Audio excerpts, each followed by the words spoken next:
Good morning friends, myself Deepak Agrawal from Nikunj tutorial Indore. स्वागत करता हूं मैं आपका अपना ऑनलाइन प्लेटफॉर्म पर। आशा करता हूं आप सभी लोग अच्छे होंगे। लास्ट टाइम हमने फर्स्ट लेक्चर में एक नया चैप्टर स्टार्ट किया था, कैपिटल बजटिंग। फाइनेंशियल मैनेजमेंट का सबसे इंपॉर्टेंट चैप्टर है कैपिटल बजटिंग, जिसको हम बोलते हैं investment decision methods. Capital budgeting में मैंने आपको मीनिंग सिखाया था कि कभी भी अगर हम लोग कोई प्लानिंग कर रहे हैं फिक्स एसेट में इन्वेस्टमेंट के लिए, तो पहले हम ये आइडेंटिफाई करते हैं कि जिस एसेट्स में हम इन्वेस्टमेंट कर रहे हैं या जिस प्रपोजल या जिस प्रोजेक्ट में हम पैसा लगा रहे हैं उसमें हमको कितने परसेंटेज रिटर्न आएगा। यानी पर्टिकुलर जब भी हम कोई इन्वेस्टमेंट करते हैं तो हम पर्टिकुलर एक बजट बना के चलते हैं कि आज अगर हम लोग किसी में 1 लाख रुपए लगाते हैं तो 1 साल बाद हमको कितना रिटर्न मिलेगा।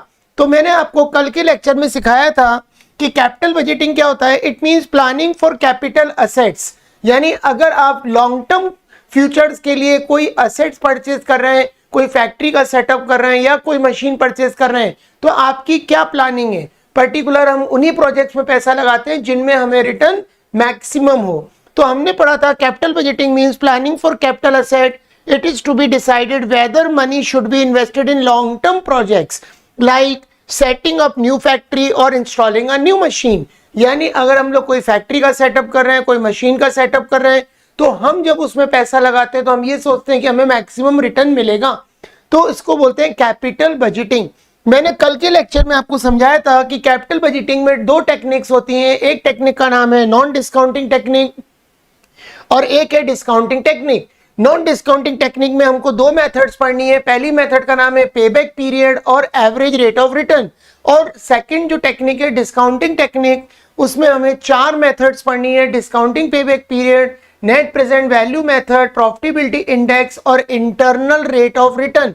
यानी याद रखिएगा, ये चैप्टर इतना इंपॉर्टेंट है कि एग्जाम में हर साल आता है, यूनिवर्सिटीज के एग्जाम में, फाइनेंशियल मैनेजमेंट के पेपर में।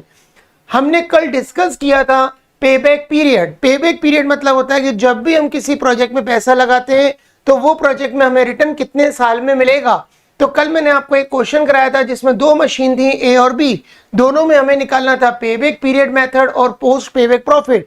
तो हमने ये देखा था कि पहला वाला प्रोजेक्ट हमको, पहले मैंने आपको ये समझाया था कि अगर किसी भी कंपनी की इनकम अगर ऑड है तो हमें फॉर्मूला लगाना है E+B/C × 12। लेकिन अगर किसी व्यक्ति की इनकम इवन है तो हमें फॉर्मूला लगाना है cost of project upon annual cash flow. फिर हमने डिस्कस किया था पहले क्वेश्चन में पेबैक पीरियड निकाला था। हमारे पास कुछ कैश इनफ्लो थे, हमने उनका क्यूमुलेटिव निकाला था। फर्स्ट मशीन में हमने 120 लगाया तो हमें रिटर्न भी 120 थर्ड ईयर में एग्जैक्ट मिला और एक्स्ट्रा प्रॉफिट कमाया 40,000। उसी तरीके से सेकेंड क्वेश्चन में हमने क्यूमुलेटिव निकाला गिवन कैश इनफ्लो का, तो हमारा एक्सपेक्टेड ईयर ई आया था 3 इयर्स, यानी हमारा जो 120 था वो थर्ड और फोर्थ के बीच में था। तो हमने लिखा E = 3 ईयर, बी यानी बैलेंस अमाउंट, सी माने डिफरेंस इन क्यूमुलेटिव अमाउंट। यानी सेकंड मशीन का जो पेबैक पीरियड आया था वो आया था 3 साल 6 मंथ।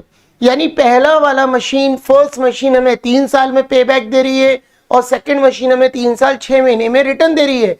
तो इस तरह हमने देखा जिसका पेबैक पीरियड कम होता है वो मशीन हमारे लिए बेस्ट प्रेफरेंस मानी जाती है।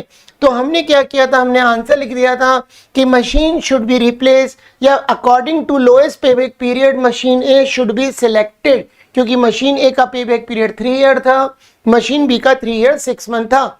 आज हम लोग कंटिन्यू करेंगे इसी मेथड को। आज मैं आपको ये सिखाऊंगा कि जो कल हमने सीखा था पेबैक पीरियड, उससे रिलेटेड एक पॉइंट सीखेंगे और एक नया पॉइंट सीखेंगे डिस्काउंटेड पेबैक पीरियड, कि वो हम कैसे फाइंड आउट करते हैं। अगर हम बात करें कि मान के चलिए हमारे पास एक क्वेश्चन गिवन है, ये हमारे पास एक क्वेश्चन गिवन है, using the information given below compute the payback period and under given condition traditional payback method और डिस्काउंटिंग पेबैक पीरियड मेथड। तो हमें ये 2 मेथड लगानी है, एक पूछा है ट्रेडिशनल और एक पूछा है डिस्काउंटेड। तो कह रहा है depreciation has been calculated under straight line method, यानी हमें डेप्रिसिएशन स्ट्रेट लाइन मेथड से लगाना है। कल मैंने आपको समझाया था कि कैपिटल बजटिंग के अंदर टोटल 5 केस होते हैं। हमारी इनकम यानी किसी भी कंपनी की इनकम हमेशा होना चाहिए profit after tax and before depreciation. लेकिन अगर हमें कुछ न्यू केसेस दिए, जैसे कि इस क्वेश्चन में अगर आप देखेंगे तो यहाँ लिखा है पर्टिकुलर रुपीज, इनिशियल आउटले मतलब होता है कॉस्ट ऑफ प्रोजेक्ट, यानी हमने पैसा बिजनेस में लगाया, बिजनेस में पैसा इन्वेस्ट किया, 80,000 COP यानी cost of project. Estimated life है 5 ईयर और हमें ये गिवन है प्रॉफिट आफ्टर टैक्स, यानी ये गिवन है प्रॉफिट आफ्टर टैक्स। लेकिन हमारी इनकम होना चाहिए profit after tax and before depreciation. यानी याद रखिए कभी भी अगर एग्जाम में, ये पहला केस है कि अगर प्रॉफिट आफ्टर टैक्स लिखा हुआ आता है तो हमें इसे कन्वर्ट करना है profit after tax and before depreciation में। तो हम इसको कैसे कैलकुलेट करेंगे? हमारे पास 5 साल का कैश इनफ्लो दे रखा है, हमें निकालना है पेबैक पीरियड ट्रेडिशनल माने होता है सिंपल पेबैक पीरियड, और डिस्काउंटेड मतलब जहां पर हम लोग यूज करेंगे, हमारे पास गिवन है cost of capital rate is 20%। अगर क्वेश्चन में cost of capital rate given है तो हमको निकालना है डिस्काउंटेड पे बैक पीरियड। तो चलिए हम लोग कैलकुलेट करते हैं, आगे बढ़ाते हैं हम लोग क्वेश्चन को। सॉल्यूशन नंबर है 3, कॉपी पे लिखेंगे कैलकुलेशन ऑफ पे बैक पीरियड, यानी हम लगाने जा रहे हैं ट्रेडिशनल मेथड। तो पहले कॉलम में लिखेंगे ईयर,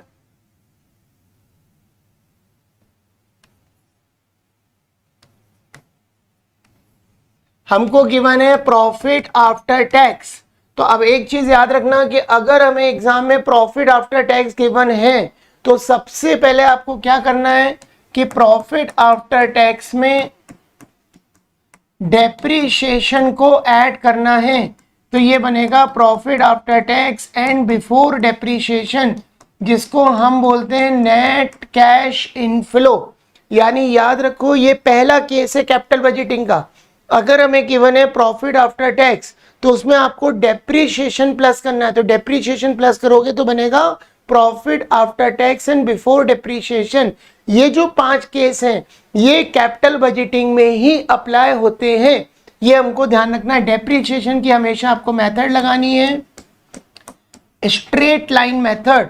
हमने कभी ना कभी अकाउंट्स में सीखा होगा आप लोगों ने कि डेप्रिसिएशन निकालने की 2 मेथड होती हैं, एक होती है स्ट्रेट लाइन मेथड और एक होती है रिटन डाउन वैल्यू मेथड। लेकिन कैपिटल बजटिंग में जो डेप्रिसिएशन की मेथड अप्लाई होगी वो होगी स्ट्रेट लाइन मेथड, यानी हर साल कंपनी डेप्रिसिएशन एक जैसा रखेगी।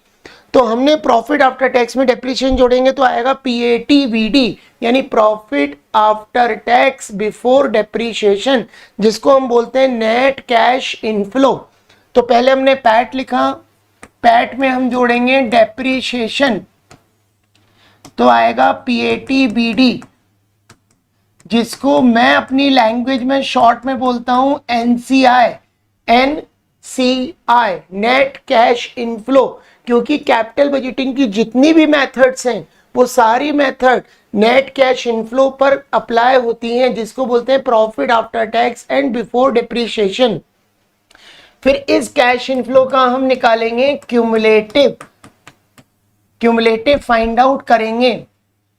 तो ईयर गिवन है 1 2 3 4 5, क्वेश्चन में हमारे पास ईयर गिवन है 5 क्योंकि हमारी एस्टिमेटेड लाइफ भी 5 साल है। और अमाउंट हमको गिवन है 6,000, 14,000, 24,000,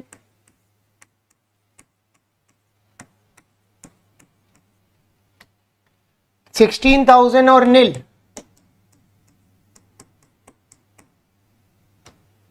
अब हमें निकालना है डेप्रिसिएशन। तो डेप्रिसिएशन की मेथड लगती है स्ट्रेट लाइन मेथड। तो देखिए डेप्रिसिएशन का फॉर्मूला आपने कहीं ना कहीं ये या तो 11th क्लास में पढ़ा होगा या फिर आपने कहीं ना कहीं ग्रेजुएशंस में इसको पढ़ा होगा। डेप्रिसिएशन का फॉर्मूला होता है cost of project minus salvage value upon estimated life, ये डेप्रिसिएशन का फॉर्मूला होता है। तो इस प्रोजेक्ट की जो कॉस्ट है वो है 80,000। अब हमारे पास क्वेश्चन में साल्वेज वैल्यू तो गिवन नहीं है, तो हम साल्वेज वैल्यू को लेंगे 0।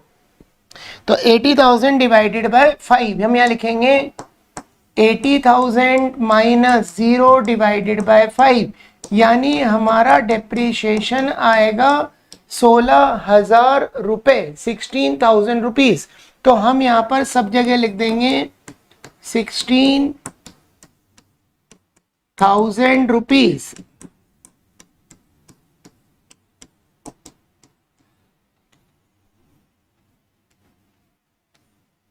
अब ये प्लस का साइन लगा है, तो प्रॉफिट आफ्टर टैक्स में हम डेप्रिसिएशन ऐड करते हैं।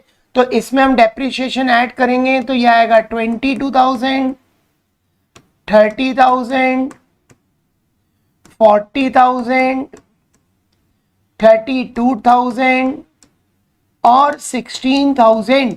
ये हमने निकाला प्रॉफिट आफ्टर टैक्स, जिसको बोलते हैं नेट कैश इनफ्लो। अब अगर हमें सिंपल पेबैक पीरियड पूछा गया है या ट्रेडिशनल पूछा गया है, तो हम निकालेंगे जो हमारे पास कैश इनफ्लो गिवन है उसका हम निकालेंगे क्यूमुलेटिव। तो जैसे पहला आएगा 22,000, 22 में 30 ऐड करेंगे 52, 52 में 40 ऐड करेंगे 92, 92 में 32 ऐड करेंगे तो ये आएगा 124, और इसमें 16 ऐड करेंगे तो आएगा 140। यानी अगर हम इसको कैलकुलेटर पे चेक करें तो कैलकुलेटर पर चेक करने के बाद इसका फाइनल हमें जरूर देखना है।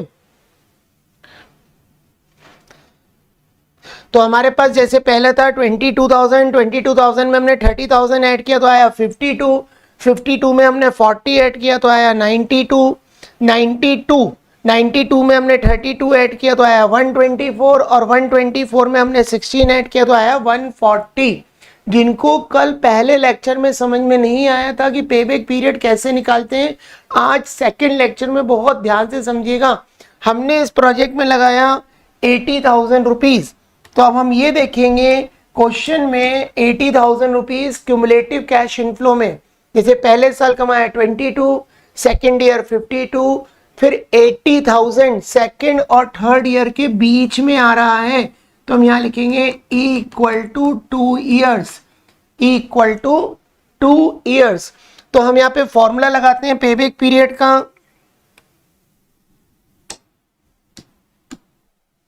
पेबैक पीरियड का फॉर्मूला होता है E plus B upon C multiply 12।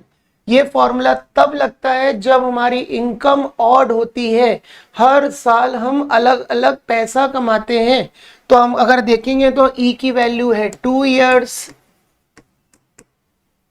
क्योंकि हमारा जो 80,000 है वो 52 और 92 के बीच में आ रहा है, तो E equal to 2 years. B निकालेंगे, B4 होता है बैलेंस, 80,000 रुपए हमने लगाए, लाइन के ऊपर लिखा है 52, यानी 80 में से 52 हमने कमा लिए। तो इसका मतलब हमारा बैलेंस अमाउंट कितना बचा, हम 80,000 में से 52,000 माइनस कर देंगे तो आ जाएगा बैलेंस। और सी निकलता है नीचे से ऊपर वाले का डिफरेंस। वो जो लाइन हमने खींची है नीचे वाले से ऊपर वाले का डिफरेंस निकालेंगे तो निकलेगा difference in cumulative amount 92 minus 52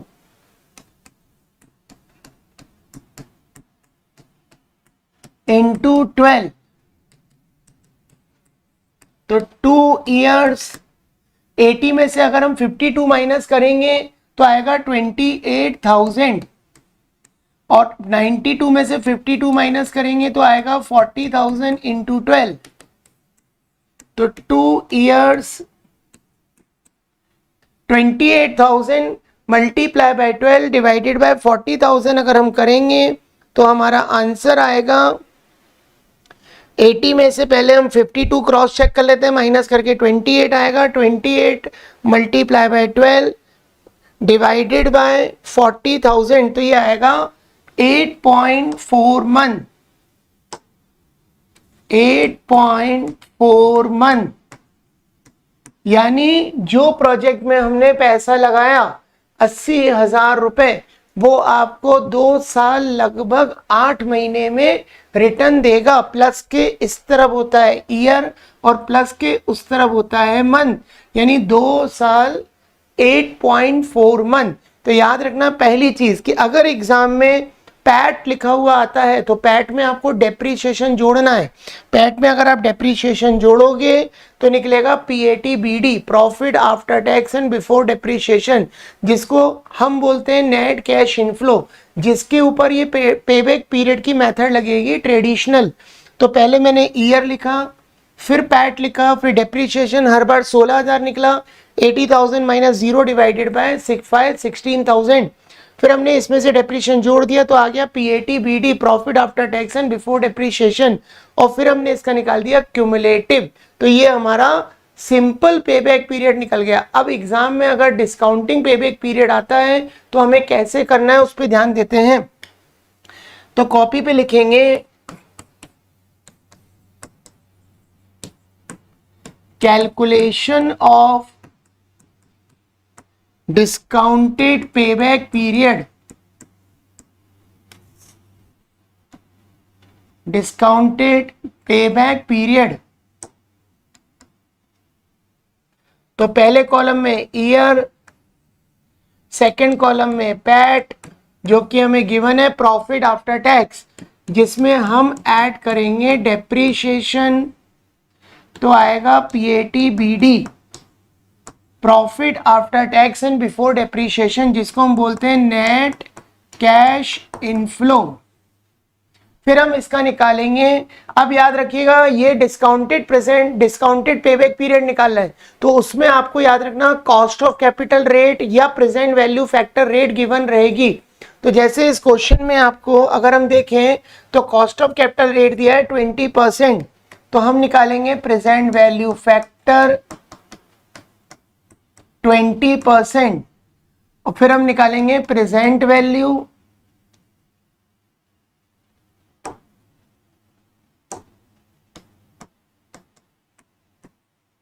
और प्रेजेंट वैल्यू का फाइंड आउट करेंगे क्यूमुलेटिव प्रेजेंट वैल्यू, क्योंकि हमें निकालना है पे बैक पीरियड। पे बैक पीरियड मतलब यही होता है कि जो हमने प्रेजेंट वैल्यू निकाला उसका हमें क्यूमुलेटिव फाइंड आउट करना है। तो ये हमने कॉलम बना लिए। पहले कॉलम में लिखा year, profit after tax plus depreciation, profit after tax and before depreciation, जिसको हम बोलते हैं नेट कैश इनफ्लो, फिर 20% पीवी फैक्टर, प्रेजेंट वैल्यू और क्यूमुलेटिव पीवी। तो अब जैसे हमारे पास ईयर गिवन है 1 2 3 4 5,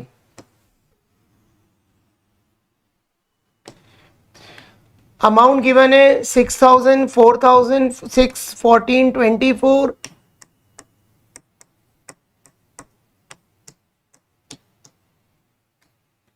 16,000 और नील यानी 0। डेप्रीशिएशन हर बार हमने निकाला 16,000, जो कि इसके पहले वाली मेथड में आपको कराया था। इनको ऐड करेंगे 22, 30, 40, 32 और 16। अब हमें निकालना है प्रेजेंट वैल्यू फैक्टर। तो याद रखना जब डिस्काउंटेड मेथड वाले क्वेश्चंस हम करेंगे तो हमें प्रेजेंट वैल्यू फैक्टर देंगे, जिसको हम लोग प्रेजेंट वैल्यू फैक्टर भी बोलते हैं। प्रेजेंट वैल्यू फैक्टर, इसी के दूसरे नाम होते हैं कॉस्ट ऑफ कैपिटल रेट, इसी का दूसरा नाम होता है टारगेट रेट, इसी का तीसरा नाम होता है अपॉर्चुनिटी रेट, इसी को हम बोलते हैं डिस्काउंट रेट, इसी को हम बोलते हैं कट ऑफ रेट, और इसी का एक नाम और होता है नॉमिनल रेट। Nominal rate. तो ध्यान रखिएगा कि जब present value factor method exam में गिवन होगी, ज्यादातर ये डिस्काउंटेड टेक्निक्स में लगती है, क्योंकि मैंने आपको स्टार्टिंग में बताया कैपिटल बजटिंग की दो टेक्निक होती हैं, एक होती है डिस्काउंटिंग और एक होती है नॉन डिस्काउंटिंग। तो जो डिस्काउंटिंग टेक्निक होती है उसमें यूज करते हैं हम प्रेजेंट वैल्यू फैक्टर। इसके 5 से 6 नाम होते हैं, इनमें से कोई सा भी एक नाम अगर एग्जाम में आपको दिया है तो आप ये समझ जाना काम एक ही है, सबका हमें प्रेजेंट वैल्यू फैक्टर निकालना है। तो इसका दूसरा नाम है cost of capital rate, target rate, opportunity rate, discount rate, cut off rate और नॉमिनल रेट। तो हम यहां देखेंगे 20% पीवी फैक्टर गिवन है। अब जैसे 20% पीवी फैक्टर गिवन है तो इसको निकालना कैसे है, 1/1.20 और इक्वल का साइन आपको प्रेस करते जाना है। अगर एग्जाम में सपोज आता है 10% तो 1/1.10 और इक्वल का साइन दबाते जाओगे। जितने साल का कैश इनफ्लो निकाल रहे हो उतने साल के लिए आपको इक्वल को प्रेस करना है। अगर 20% है तो 1/1.20, 10% है तो 1/1.10, 5% है तो 1/1.05। ऐसे आपको सॉल्व करते जाओगे, प्रेजेंट वैल्यू फैक्टर आता जाएगा। जैसे 20% से प्रेजेंट वैल्यू फैक्टर मैंने निकाला है 0.83, 0.69, 0.58, 0.48 और 0.40। ये प्रेजेंट वैल्यू फैक्टर कैलकुलेटर से ही निकलेगा। 20% गिवन है इसलिए मैंने लिखा 1/1.20। अब हमें क्या करना है, ये जो हमारा कैश इनफ्लो आया इसका मल्टीप्लाई प्रेजेंट वैल्यू फैक्टर में करेंगे तो निकलेगा प्रेजेंट वैल्यू। तो हम प्रेजेंट वैल्यू निकाल लेते हैं, 22,000 मल्टीप्लाई 0.83 तो ये आया 18,260।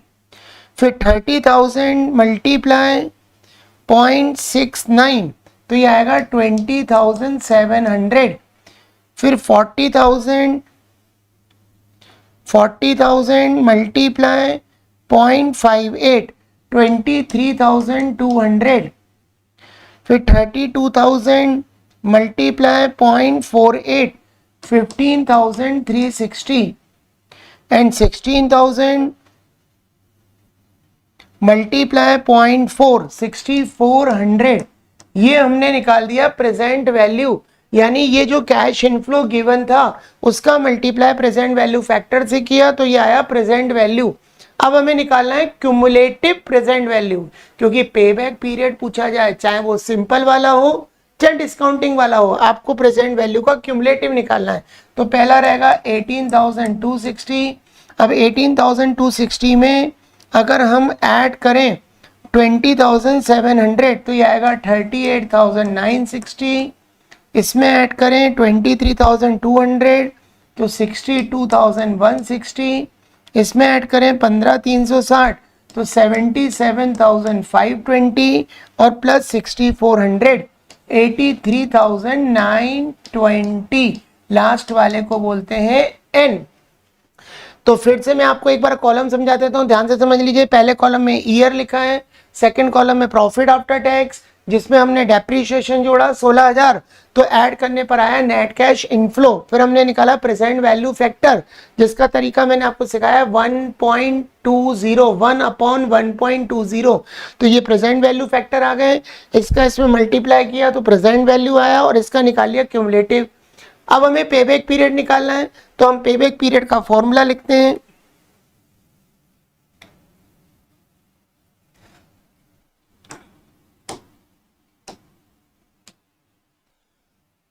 अब सिंपल वाला पेबैक पीरियड हो या डिस्काउंटिंग वाला पेबैक पीरियड हो, फॉर्मूला वही लगेगा E + B/C मल्टीप्लाई 12। तो हमने लगाया था 80,000, तो आप ये देखिए 80,000 4 और 5th ईयर के बीच में आ रहा है, 4 और 5th ईयर के बीच में। इसका मतलब हमारा E हो जाएगा 4 ईयर्स, E हो जाएगा 4 ईयर्स। 77,520 77,520 और 83,920 के बीच में आएगा 80,000। तो हमने लिख लिया E = 4 ईयर्स। यहां हम लिखेंगे इक्वल टू 4 ईयर्स। बैलेंस निकालेंगे 80,000 माइनस जो लाइन के ऊपर अमाउंट लिखा है 77,520 और सी होता है नीचे से ऊपर वाले का डिफरेंस 83,920 माइनस 77,520। 83,920 माइनस 77,520 इंटू 12, तो 4 ईयर्स ऊपर का डिफरेंस निकालेंगे 88,000, 80,000 में से माइनस करेंगे 77,520 तो ये आएगा 2480 और नीचे का अगर हम डिफरेंस निकालेंगे 83,920 माइनस 77,520 तो ये आएगा 6,400।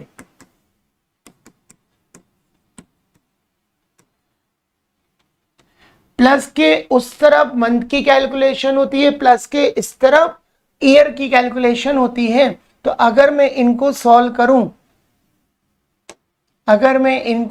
करूं तो इसका आंसर आएगा 2480 मल्टीप्लाई बाय 12 डिवाइडेड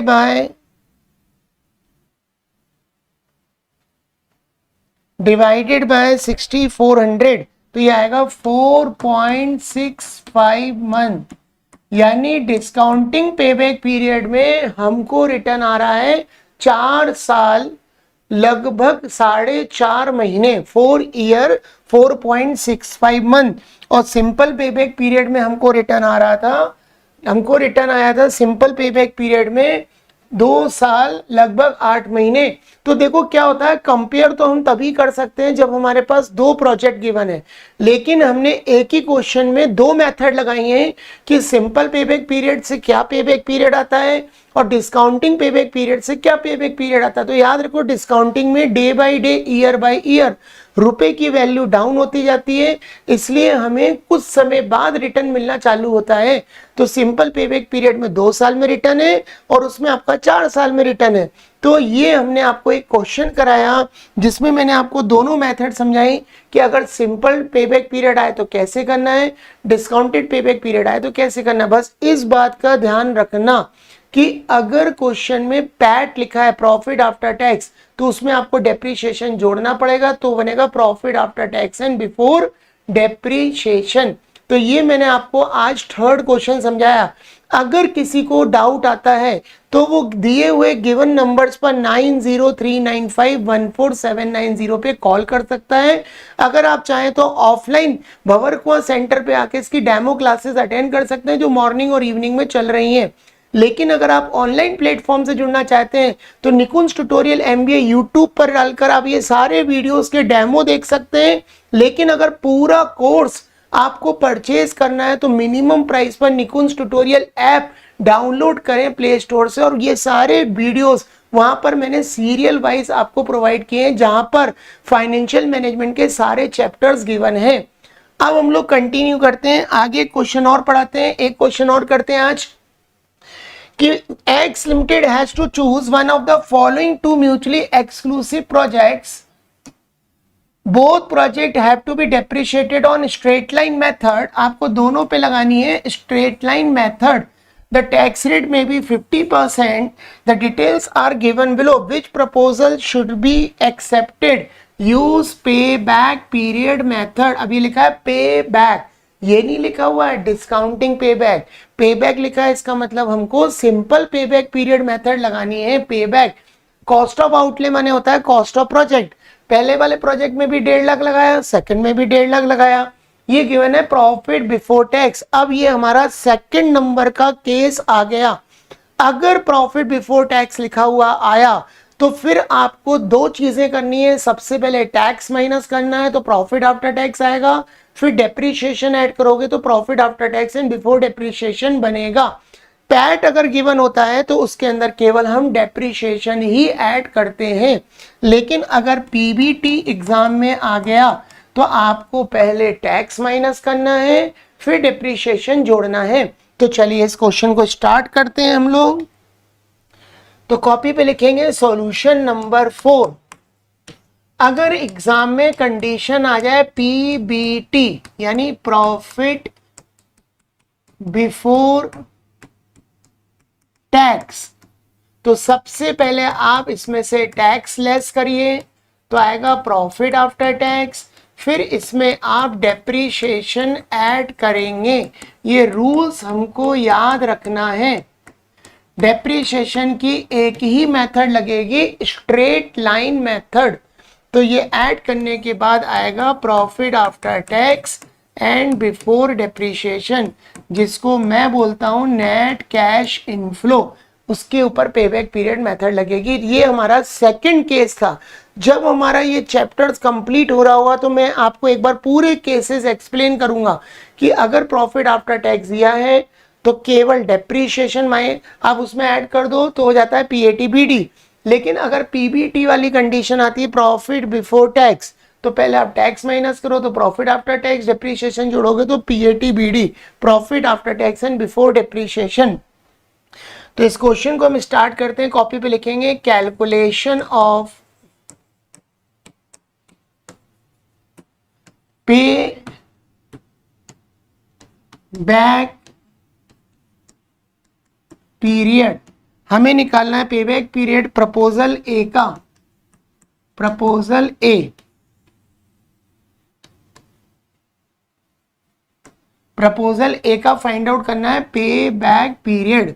तो पहले कॉलम में लिखेंगे ईयर, सेकेंड कॉलम में पीबीटी, पीबीटी में से माइनस सबसे पहले करते हैं टैक्स तो आता है पीएटी, फिर हम इसमें जोड़ते हैं डेप्रीशिएशन तो आता है पीएटीबीडी, जिसको बोलते हैं नेट कैश इनफ्लो। और फिर हम इसका निकालेंगे क्यूमुलेटिव कैश इनफ्लो, क्योंकि हमें निकालना है पे बैक पीरियड। याद रखिएगा, सबसे पहले हमने ईयर लिखा, ईयर में हमने पीबीटी लिया, पीबीटी हमें गिवन है क्वेश्चन में, पीबीटी क्वेश्चन में आपको गिवन है 5 साल का। फिर आपने पीबीटी के बाद सबसे पहले टैक्स माइनस करना तो प्रॉफिट आफ्टर टैक्स आएगा, डेप्रीशिएशन जोड़ना, profit after tax and before depreciation आएगा, फिर उसमें क्यूमुलेटिव कैश इनफ्लो निकालना है क्योंकि पेबैक पीरियड निकालना है। अब पर्टिकुलर अगर हम बात करें कि अगर ईयर गिवन है 1 2 3 4 5 और अमाउंट हमें गिवन है 42 48 70,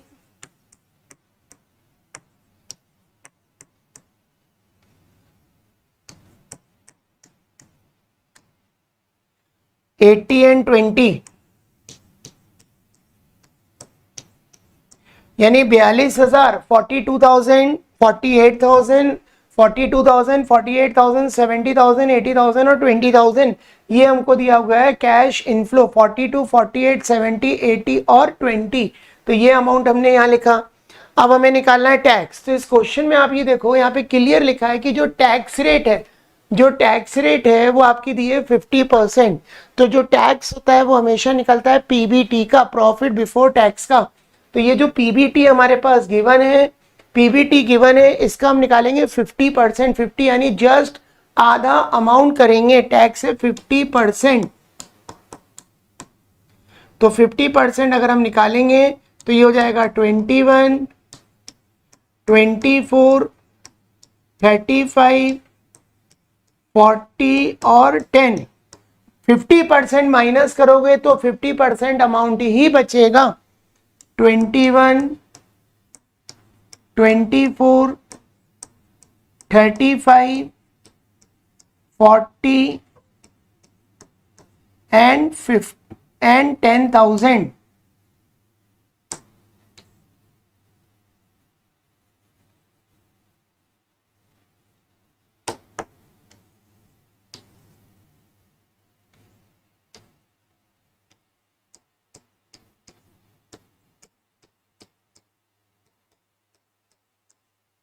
यानी जो हमारे पास पीबीटी गिवन था प्रॉफिट ऑफ बिफोर टैक्स 42, 48, 70, 80, 20, इनका पहले हमने 50% निकाल लिया।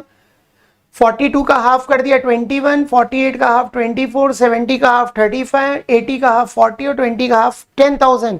और जब हम लोग प्रॉफिट बिफोर टैक्स में से टैक्स माइनस करेंगे तो बाकी अमाउंट भी 50% ही बचेगा। अब हमें निकालना है डेप्रीशिएशन। तो मैंने आपको डेप्रीशिएशन की मेथड बताई थी, straight line, cost of project minus salvage value.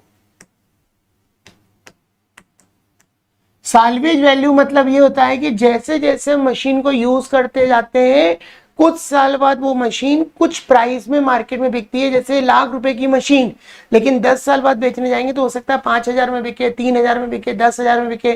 तो वो 5 और 3 जो हजार होते हैं वैल्यू होती है, उसको बोलते हैं scrap value upon estimated life.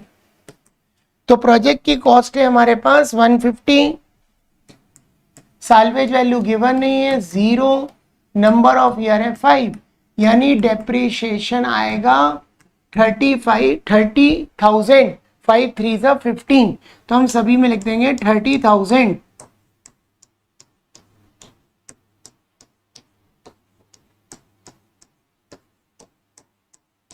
अब ये प्लस का साइन है, इसमें ऐड करेंगे तो ये होगा 51, 54, 65, 70, 40,000।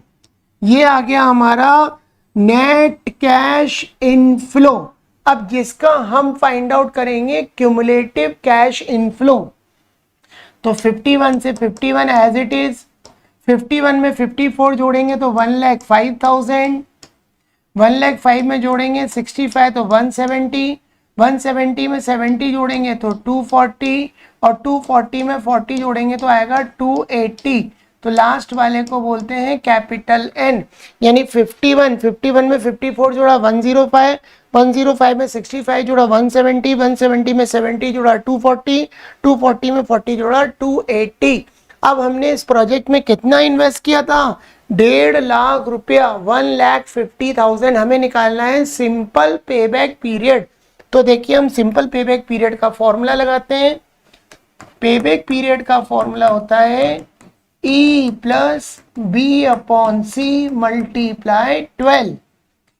तो हमने लगाया 150, तो आप क्यूमुलेटिव में देखिए 150 आपको एग्जैक्ट नहीं दिख रहा है, 1,05,000 और 1,70,000 के बीच में है 150। तो हम यहाँ पे क्या करेंगे, लाइन ड्रॉ करेंगे और यहाँ लिखेंगे E बराबर 2 ईयर्स।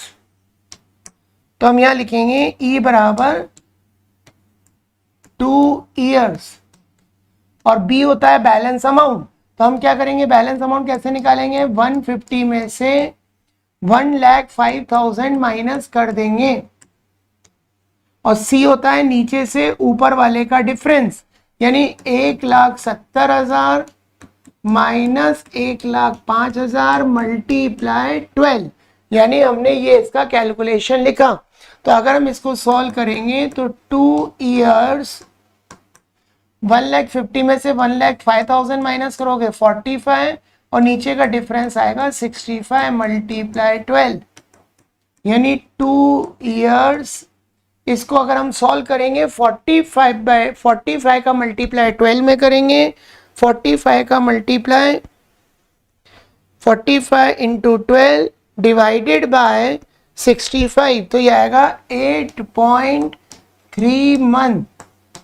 यानी प्रोजेक्ट ए या प्रपोजल ए हमको रिटर्न देगा 2 साल लगभग 8 महीने में पे बैक पीरियड। जैसा हमने प्रपोजल 1 किया वैसे ही हम प्रपोजल 2 करेंगे। अब हम बढ़ते हैं प्रपोजल बी की तरफ। तो कॉपी पे लिखेंगे कैलकुलेशन ऑफ पे बैक पीरियड प्रपोजल बी। तो पहले कॉलम में लिखेंगे ईयर, सेकंड कॉलम में पीबीटी, फिर हम इसमें से माइनस करेंगे टैक्स जो कि गिवन है 50%, तो आएगा पीएटी। फिर अब इसमें जोड़ेंगे डेप्रीशिएशन, तो आएगा profit after tax and before depreciation, जिसको हम बोलते हैं नेट कैश इनफ्लो। और फिर हम निकालेंगे क्यूमुलेटिव कैश इनफ्लो, क्योंकि हमें निकालना है पे बैक पीरियड। ये कॉलम्स हम बनाएंगे। तो पहले कॉलम में ईयर लिखा, दूसरे में प्रॉफिट बिफोर टैक्स, फिर minus tax 50%, PAT depreciation, PAT BD और क्यूमुलेटिव कैश इनफ्लो। ये सेकंड केस है आज का। पहला केस समझाया था प्रॉफिट आफ्टर टैक्स, जिसमें हमने डेप्रिसिएशन प्लस किया था। फिर हमने समझाया प्रॉफिट बिफोर टैक्स, जिसमें पहले टैक्स माइनस किया, पीएटी आया, फिर डेप्रिसिएशन जोड़ा, पीएटी बीडी निकला। तो हमारे पास गिवन है ईयर 5,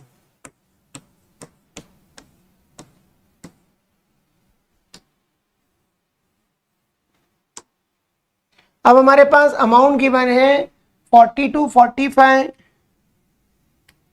42, 45, 40,000,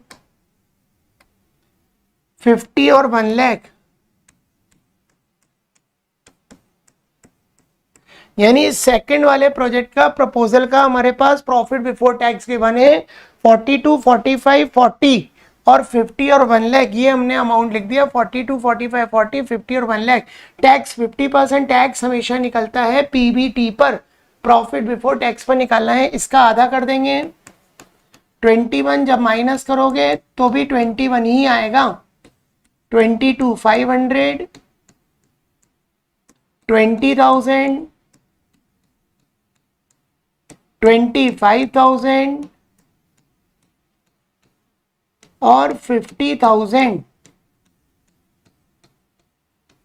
अब हम निकालेंगे डेप्रीशिएशन। तो दोनों प्रोजेक्ट की कॉस्ट एक जैसी थी, हो सकता है एग्जाम में दोनों की कॉस्ट अलग अलग हो, लेकिन अगर कॉस्ट एक जैसी है तो डेप्रीशिएशन वही लगेगा जो हमने यहाँ निकाला था 30,000। तो हम यहाँ पे 30,000 लिख देंगे।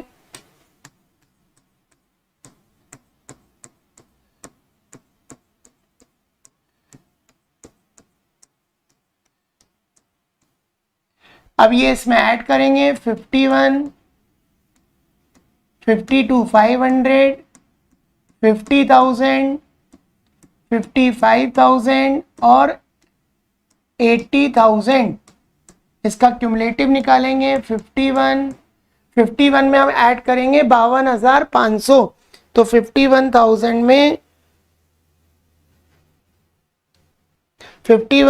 में अगर हम ऐड करेंगे 52,500, 52,500 तो ये आएगा 1,03,500, जिसमें 50,000 जोड़ेंगे तो 1,53,500, 1,53,500। फिर इसमें हम जोड़ेंगे 55,000 तो 2,08,500। फिर इसमें हम जोड़ेंगे 80,000 तो आएगा 288,500। लास्ट वाले को बोलते हैं एन। तो ये हमारा हमने फाइंड आउट किया क्यूमुलेटिव कैश इनफ्लो। अब इस प्रोजेक्ट में भी हमने 1.5 लाख रुपए इन्वेस्ट किए थे। तो 1.5 लाख रुपए अगर हम देखें तो हमारे पर्टिकुलर सेकेंड और थर्ड ईयर के बीच में आएंगे। तो ई लिख देंगे 2 ईयर्स। अब हम फॉर्मूला लगा देंगे, payback period E plus B upon C multiply 12। तो ई आएगा 2 years, B for balance amount यानी 150 में से माइनस करेंगे लाइन के ऊपर वाला अमाउंट 1,03,500 और सी होता है नीचे से ऊपर का डिफरेंस 153,500 माइनस 1,03,500 इंटू 12। तो ये आएगा 2 ईयर्स, ऊपर का डिफरेंस आएगा 150 में से, अगर हम 150 में से माइनस करेंगे 1,03,500 तो ये आएगा 46,500 और नीचे का डिफरेंस आएगा 50,000 इंटू 12। तो फाइनल आंसर आएगा 2 ईयर्स, है ना। 20 से 20 को कैंसिल हो जाएंगे, यानी 465 मल्टीप्लाई 12 डिवाइडेड बाय 50 500 यानी 11.16 मंथ। तो जो पहला वाला प्रपोजल है वो आपको रिटर्न दे रहा है 2 साल 8 महीने, लगभग 2 साल 8 महीने।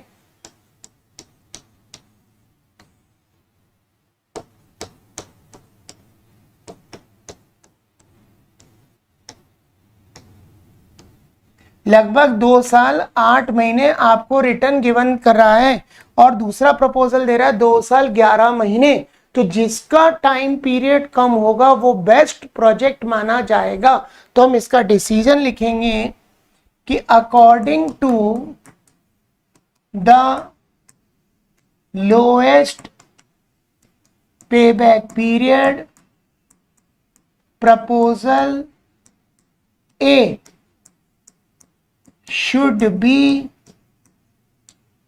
सिलेक्टेड। यानी प्रपोजल ए को आपको सिलेक्ट करना है क्योंकि वो आपको रिटर्न दे रहा है 2 साल 8 महीने और ये दे रहा है आपको 2 साल 11 महीने। तो जिसका पेबैक पीरियड कम होगा वो बेस्ट माना जाएगा। तो आज मैंने आपको 2 क्वेश्चन कंप्लीट किए। इन 2 क्वेश्चंस में मैंने आपको सिखाया कि पेबैक पीरियड कैसे निकाला जाता है सिंपल मेथड से, और discounting payback period present value factor use करके निकाला जाता है।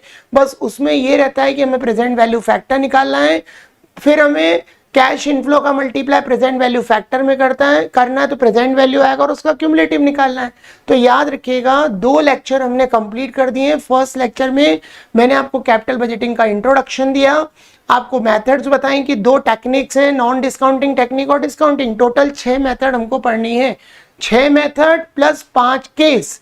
अगर प्रॉफिट आफ्टर टैक्स आया तो आपको डेप्रिसिएशन ऐड करना है, और प्रॉफिट बिफोर टैक्स आया तो पहले आप टैक्स माइनस करोगे तो पीएटी आएगा, फिर डेप्रिसिएशन ऐड करोगे तो profit after tax and before depreciation आएगा।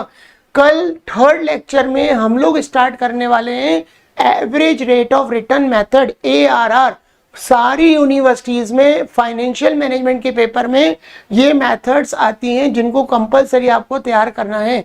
किसी को भी डाउट हो ऑफलाइन सेंटर भवर कुआं पे आकर इसकी डेमो क्लासेस अटेंड करें, और अगर आप ऑनलाइन प्लेटफॉर्म से जुड़ना चाहते हैं तो पूरा सिलेबस सीरियल वाइज एक एक टॉपिक निकुंज ट्यूटोरियल ऐप जरूर डाउनलोड करें। निकुंज ट्यूटोरियल का ऐप, फिर से दोबारा बोल रहा हूं, निकुंज ट्यूटोरियल का ऐप प्ले स्टोर से डाउनलोड करके ये सारे वीडियोस आप मिनिमम प्राइस में परचेज करके घर बैठे तैयारी कर सकते हो। कोई भी डाउट है, अगर आपको डेमो क्लासेस देखनी है तो आप ऐप में ही जाके देखेंगे तो फ्री डेमो क्लासेस आपको मिलेंगी, जिसमें कुछ वीडियो लेक्चर्स आपको दिखेंगे, जहां पर आपको एक डेमो मिल जाएगा कि दीपक अग्रवाल सर कैसा आपको पढ़ाते हैं।